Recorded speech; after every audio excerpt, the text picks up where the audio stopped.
નમસ્કાર વિદ્યાર્થી મિત્રો, ધોરણ 11 અર્થશાસ્ત્ર વિષયમાં પ્રકરણ 2 મૂળભૂત ખ્યાલો અને સંકલ્પનાઓ ફંડામેન્ટલ કોન્સેપ્ટ્સ એન્ડ ટર્મિનોલોજીસ આ ચેપ્ટર આપણે સમજી રહ્યા છીએ.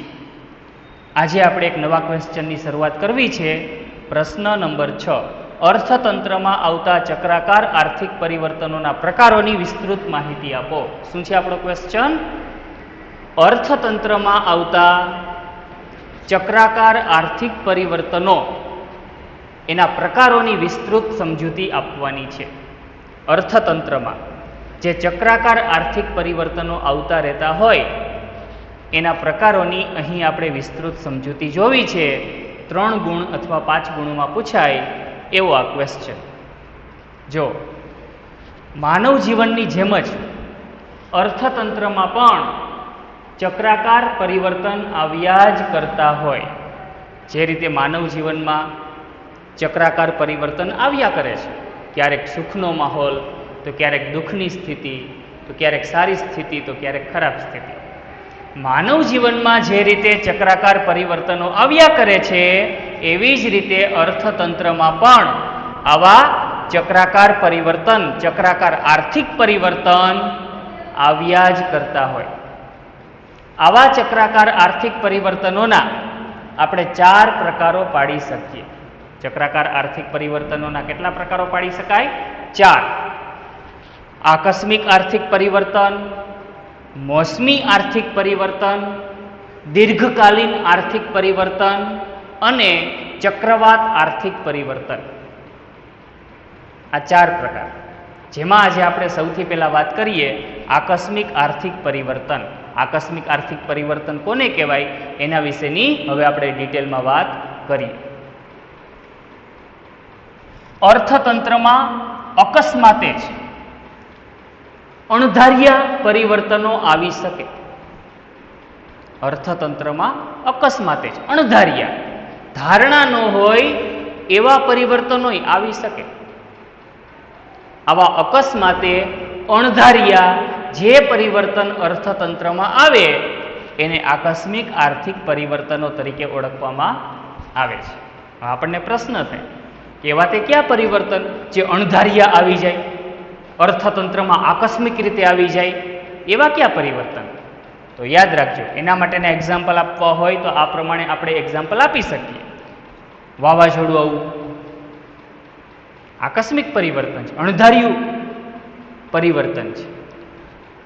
ફૂલ વરસાદ, પૂર આવવા કે દુષ્કાળ પડવો, ધરતીકંપ આવવો, સુનામી આવવી, આવી કુદરતી આફતો જો અર્થતંત્રમાં આવે છે તો આવા પરિવર્તનને અણધાર્યા પરિવર્તન ગણશું, આકસ્મિક પરિવર્તન ગણશું. પણ યાદ રાખજો, આવી કુદરતી આફતો આવવાથી અર્થતંત્રમાં મોટી ઉથલપાથલ સર્જાઈ જતી હોય, અર્થતંત્રમાં આની લાંબા ગાળાની અસરો સર્જાતી હોય, કારણ કે આવા અણધાર્યા આકસ્મિક પરિવર્તનોથી અર્થતંત્રને વ્યાપક પ્રમાણમાં નુકસાન થાય છે.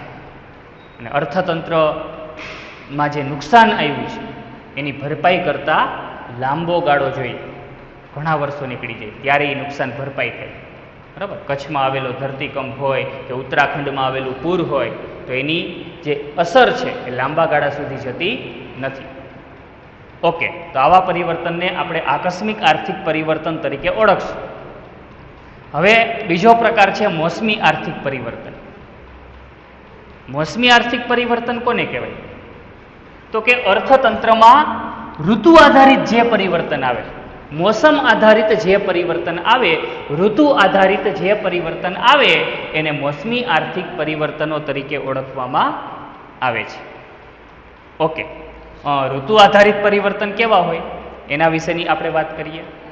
તો જો શિયાળામાં ગરમ કપડાની માંગ વધી જતી હોય, ઉનાળામાં ઠંડા પીણાની માંગ વધી જતી હોય, એસી, ફ્રીજ વગેરેની ઉનાળામાં માંગ વધી જતી હોય, ચોમાસામાં છત્રીની, રેનકોટની માંગ વધી જતી હોય.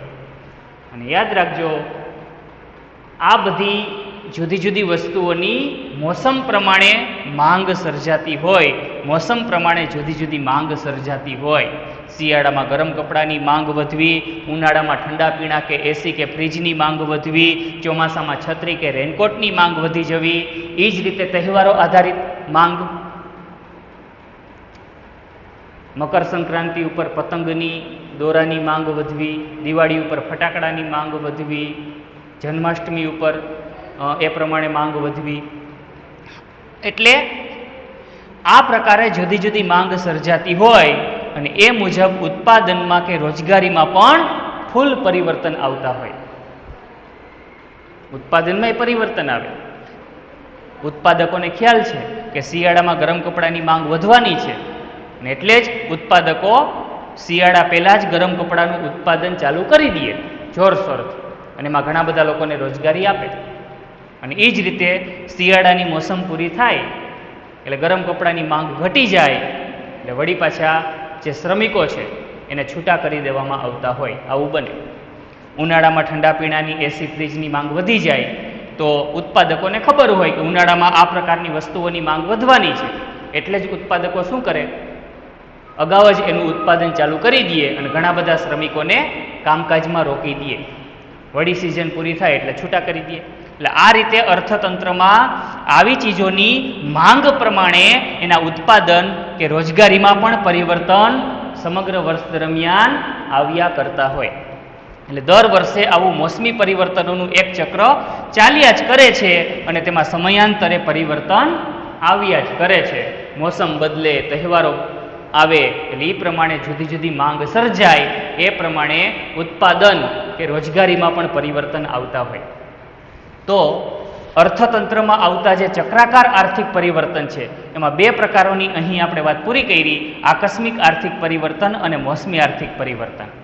હવે પછીનો જે પ્રકાર છે એ દીર્ઘકાલીન આર્થિક પરિવર્તન, ત્યાર પછી ચક્રવાત આર્થિક પરિવર્તન, એના વિશેની હવે આપણે વાત. ત્રીજો પ્રકાર દીર્ઘકાલીન આર્થિક પરિવર્તન. દીર્ઘકાલીન આર્થિક પરિવર્તન એટલે લાંબા ગાળા માટેના આર્થિક પરિવર્તન. અર્થતંત્રમાં કોઈ ચોક્કસ દિશામાં લાંબા સમય સુધી પરિવર્તનોની પ્રક્રિયા ચાલતી હોય છે. અર્થતંત્રમાં કોઈ ચોક્કસ દિશામાં લાંબા સમય સુધી પરિવર્તનોની પ્રક્રિયા ચાલતી હોય છે. આવા પરિવર્તનોને દીર્ઘકાલીન આર્થિક પરિવર્તનો તરીકે ઓળખવામાં આવે છે. કોઈ ચોક્કસ દિશામાં લાંબા સમય સુધી પરિવર્તનોની પ્રક્રિયા ચાલતી જ હોય છે. આવા પરિવર્તન એટલે દીર્ઘકાલીન આર્થિક પરિવર્તન. જેમ કે ભારત સરકાર એવી ચોક્કસ પ્રકારની આર્થિક નીતિઓ ઘડે જે ચોક્કસ ક્ષેત્રોના વિકાસ માટે ખૂબ અગત્યની હોય. એ આર્થિક નીતિ એકવાર લાગુ પડી જાય છે પછી અર્થતંત્રમાં જે તે ક્ષેત્રના વિકાસ માટેના પ્રયત્નો એ મુજબ ચાલતા જ હોય છે, ચાલુ જ રહેતા હોય છે. દીર્ઘકાલીન આર્થિક પરિવર્તન તરીકે ઓળખવામાં આવે છે. કોઈ પણ ગતિશીલ અર્થતંત્ર હોય, ભારત જેવું કોઈ પણ ગતિશીલ અર્થતંત્ર હોય, એમાં લાંબા ગાળાના પરિવર્તનો આવતા જ હોય છે. આવા પરિવર્તન એક જ દિશામાં હોય છે. આવા પરિવર્તનોમાં ચક્રાકાર પરિવર્તન જોવા મળતું નથી. આવા પરિવર્તન ચક્રાકાર હોતા નથી, માત્ર એક જ દિશામાં હોય. એક જ દિશામાં જે પરિવર્તન આગળ વધતા હોય એ કોઈથી ચક્રાકાર ન હોય. બરાબર, એક્ઝામ્પલ જોઈએ એટલે આપણને વધારે ખ્યાલ આવશે કે દીર્ઘકાલીન આર્થિક પરિવર્તનો કોને ગણાય.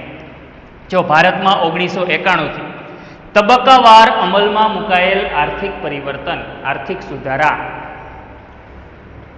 1991થી આર્થિક સુધારાના ભાગરૂપે ભારત સરકારે ઉદારીકરણ, ખાનગીકરણ અને વૈશ્વિકીકરણ જેવી નીતિઓ અર્થતંત્રમાં અમલમાં મૂકી છે. તબક્કાવાર રીતે ભારતમાં 1991થી આર્થિક સુધારાઓ લાગુ પાડવામાં આવ્યા છે. આર્થિક સુધારાના ભાગરૂપે તબક્કાવાર કઈ નીતિઓ અર્થતંત્રમાં લાગુ પાડવામાં આવી છે? ઉદારીકરણ, ખાનગીકરણ અને વૈશ્વિકીકરણ, એટલે કે લિબરલાઇઝેશન, પ્રાઇવેટાઇઝેશન, ગ્લોબલાઇઝેશન વગેરે જેવી નીતિઓ ભારત સરકારે ભારતીય અર્થતંત્રમાં તબક્કાવાર અમલમાં મૂકી છે. અને એ દિશામાં ભારત સરકાર તબક્કાવાર પરિવર્તન કરી જાય છે. ઉદારીકરણની દિશામાં, ખાનગીકરણની દિશામાં, વૈશ્વિકીકરણની દિશામાં ભારત સરકાર હર હંમેશ પ્રયત્નો કરે છે. તો આ એક જ દિશાના પ્રયત્નો હોય, લાંબા ગાળા માટેના પરિવર્તન હોય, એટલે જ આપણે એને દીર્ઘકાલીન આર્થિક પરિવર્તન તરીકે ઓળખશું. ઉદારીકરણ એટલે શું? તો કે અર્થતંત્રને સ્વતંત્ર કરી દેવું, અર્થતંત્રને મુક્ત કરવાની વાત. ખાનગી ક્ષેત્રો ઉપર જે વધુ પડતા નિયંત્રણો હોય, વધુ પડતા સરકારના અંકુશો હોય, એને હળવા કરી દેવાની વાત આવે ઉદારીકરણમાં. અને ભારત સરકાર એ દિશામાં સક્રિય છે. ખાનગી ક્ષેત્રો ઉપરના નિયંત્રણો અને અંકુશોને હળવા કરવા માટે ભારત સરકાર સતત પ્રયત્નો કરે છે કે જેથી તમામ ખાનગી ક્ષેત્રો પોતાના આર્થિક નિર્ણય મુક્ત રીતે, સ્વતંત્ર રીતે લઈ શકે. ખાનગીકરણ કોને કહી છે?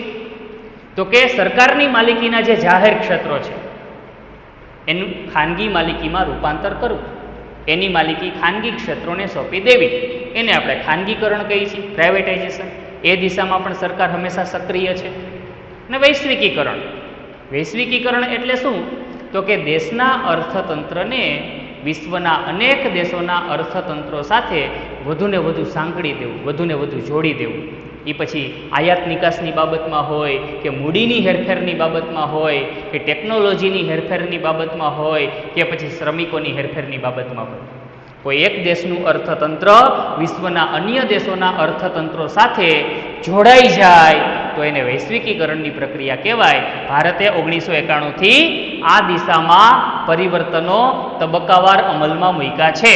એ પછી ખાનગીકરણ હોય, ઉદારીકરણ હોય, કે પછી વૈશ્વિકીકરણ હોય, આ દિશામાં આપણે આગળ વધી રહ્યા છીએ. લાંબા ગાળા માટેના આર્થિક પરિવર્તન છે, કોઈ એક ચોક્કસ દિશામાં આ પરિવર્તન જોવા મળે છે, દીર્ઘકાલીન આર્થિક પરિવર્તન ગણશું. ચોથો પ્રકાર, છેલ્લો પ્રકાર, ચોથો પ્રકાર, છેલ્લો પ્રકાર, ચક્રવાત ચક્રીય આર્થિક પરિવર્તન. ચક્રવાત ચક્રીય આર્થિક પરિવર્તન કોને ગણશું? જો એક સમયગાળા દરમિયાન ઉર્ધ્વગામી અને અધોગામી આર્થિક પરિવર્તનો આવે એ ચક્રીય આર્થિક પરિવર્તન, ચક્રવાત આર્થિક પરિવર્તન. કોઈ એક સમયગાળા દરમિયાન ઉર્ધ્વગામી અને અધોગામી આર્થિક પરિવર્તન આવતા હોય.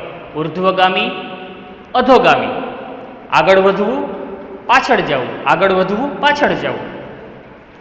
એક સમયગાળા દરમિયાન ઉર્ધ્વગામી એટલે આગળની બાજુ અને અધોગામી એટલે પાછળની બાજુ આ પ્રકારના આર્થિક પરિવર્તન સર્જાય તો એને ચક્રીય આર્થિક પરિવર્તન તરીકે ઓળખવામાં આવે છે.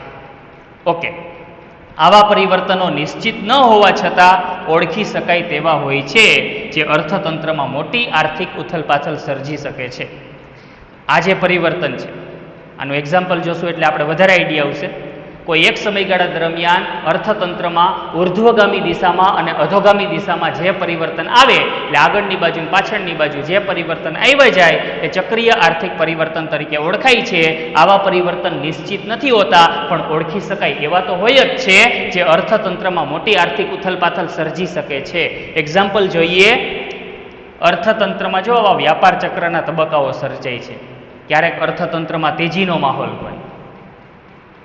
તેજીની સ્થિતિમાં લોકો પાસે નાણાંનો પુરવઠો વધી ગયો હોય, લોકો પાસે નાણાકીય આવક વધી ગઈ હોય, કાગદી નાણું લોકો પાસે વધી ગયું હોય ને એટલે જ લોકો વધુ માત્રામાં વસ્તુઓ અને સેવાઓની માંગ કરે છે. વસ્તુઓની અને સેવાઓની માંગ વધવાથી તેની જે કિંમતો છે એ ઊંચી જાય છે, ફુગાવાની સ્થિતિ સર્જાય છે, ભાવ વધારો, મોંઘવારી સર્જાય છે. વધુ પડતી માંગને પહોંચી વળવા માટે ઉત્પાદક પેઢીઓ મૂડીરોકાણ વધારતી હોય અને ઉત્પાદનો વધારવા માટેના પ્રયત્નો કરતી હોય. વસ્તુઓ અને સેવાઓનું વધુને વધુ ઉત્પાદન થાય એ માટેના પ્રયત્નો કરતી હોય અને ઉત્પાદન વધારવા માટે વધારે શ્રમિકોની જરૂરિયાત પડે એટલે વધુ પડતા શ્રમિકોને રોજગારી મળતી હોય. આ પ્રકારનો માહોલ સર્જાય તો એ તેજીની સ્થિતિ. હવે આવી સ્થિતિ ધીમે ધીમે ઉતરતી જતી હોય, ઓસરતી જતી હોય, એટલે કે ઓટ. તેજીની સ્થિતિ હોય કે જ્યાં માંગ એની ચરમસીમાએ હોય, એમાં ધીમે ધીમે ઘટાડો થાય ઓટની સ્થિતિ સર્જાય પછી અર્થતંત્ર મંદીના ભરડામાં આવી જતું હોય. મંદીમાં લોકો પાસે આવક ઘટી ગઈ હોય, નાણાંનો પુરવઠો લોકો પાસે ઘટી ગયો હોય અને પરિણામે લોકો વસ્તુઓ અને સેવાઓની જે માંગ છે એ ઓછી કરતા હોય. વસ્તુઓ અને સેવાઓની માંગ ઘટી જવાથી ઉત્પાદક પેઢીઓએ પણ ઉત્પાદનો ઘટાડી દેવા પડતા હોય, મૂડીરોકાણો ઘટાડી દેવા પડતા હોય. ઉત્પાદનો ઘટવાથી જે વધારાના શ્રમિકો છે એને છૂટા કરી દેવાના હોય, બેરોજગારી સર્જાતી હોય. આ પ્રકારની મંદીમાં સ્થિતિ સર્જાય એટલે કે મંદીમાં માંગ નીચી સપાટીએ હોય, બેરોજગારી ઊંચી સપાટીએ હોય, મૂડીરોકાણ ઓછું હોય. આ સ્થિતિમાં સુધારો આવે એને સુધારણાની સ્થિતિ કહેવાય. તો આ પ્રકારનું જે ચક્રીય પરિવર્તન છે, બરાબર, ઉર્ધ્વગામી દિશામાં અને અધોગામી દિશામાં જે આવા પરિવર્તન ચક્રીય રીતે અર્થતંત્રમાં આવ્યા કરે છે એને ચક્રીય આર્થિક પરિવર્તન તરીકે ઓળખવામાં આવે છે. આ વ્યાપાર ચક્રના તબક્કાઓ છે એ ચક્રીય આર્થિક પરિવર્તન છે. આવા ચક્રીય આર્થિક પરિવર્તન અર્થતંત્રમાં મોટી આર્થિક ઉથલપાથલ સર્જી દે છે.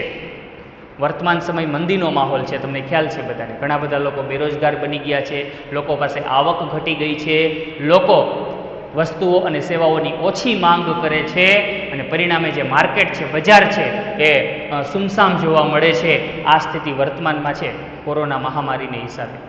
એટલે કહેવાનું એ છે કે આ પ્રકારના પરિવર્તન અર્થતંત્રને ખૂબ મોટી ઇફેક્ટ પહોંચાડતા હોય. પણ આ અત્યારે જે મંદીનો માહોલ છે એ કાયમી નથી. ટૂંક સમયમાં એમાં વળી પાછી સુધારણાની સ્થિતિ સર્જાશે અને વળી પાછું અર્થતંત્રમાં તેજીનો માહોલ આવશે.